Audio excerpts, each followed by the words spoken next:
Congress party जिसने बाबा साहब भीमराव अंबेडकर का हमेशा अपमान किया है, उनका मजाक उड़ाया है और उन्हें लज्जित किया है, आज वही पार्टी उनके नाम पर हक मांगने की बात कर रही है और ढोंग कर रही है। कांग्रेस की सोच हमेशा अंबेडकर विरोधी रही है, ये सब लोग अच्छी तरह से जानते हैं। कांग्रेस को अपने नेताओं और पंडित नेहरू द्वारा बाबा साहब अंबेडकर के प्रति किए अपमान के लिए पूरे देश से बिना शर्त माफी मांगनी चाहिए।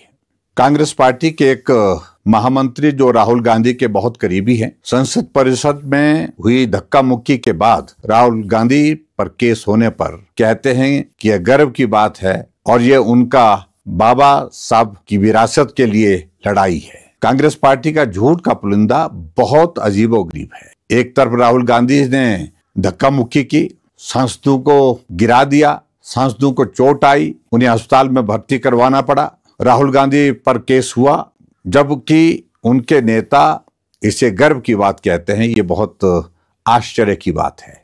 कांग्रेस पार्टी माननीय गृह मंत्री श्री अमित शाह जी के भाषण पर एक बहुत ही छोटे से अंश को बिना किसी संदर्भ के प्रस्तुत करने की कोशिश कर रही है। खुद के लिए राजनीति करने का एक मुद्दा बनाने का प्रयास कर रही है। देश की जनता बहुत परिपक्व है और सब अच्छी तरह से समझती है। ऐसा करके कांग्रेस की दाल नहीं गलने वाली।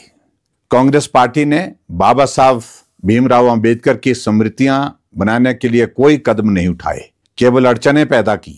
जबकि देश भर में नेहरू, इंदिरा गांधी, संजय गांधी और राजीव गांधी के नामों पर सैकड़ों स्मारक, अस्पताल और सड़कों के नाम रख दिए गए।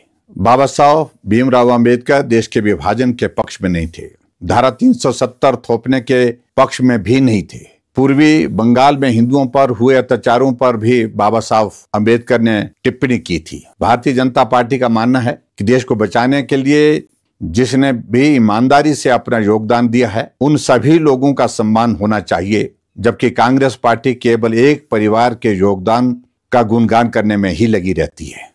भारतीय जनता पार्टी अपने धूर्त विरोधियों का भी सम्मान करती है, क्योंकि उन लोगों ने अपने तरीकों से देश को बनाने का प्रयास किया है। लेकिन कांग्रेस के लिए बस एक परिवार ही सब कुछ है। भारतीय जनता पार्टी कांग्रेस पार्टी का बाबा साहब भीमराव अंबेडकर के खिलाफ नफरती सोच का पूरा काला चिट्ठा जनता के सामने रखेगी।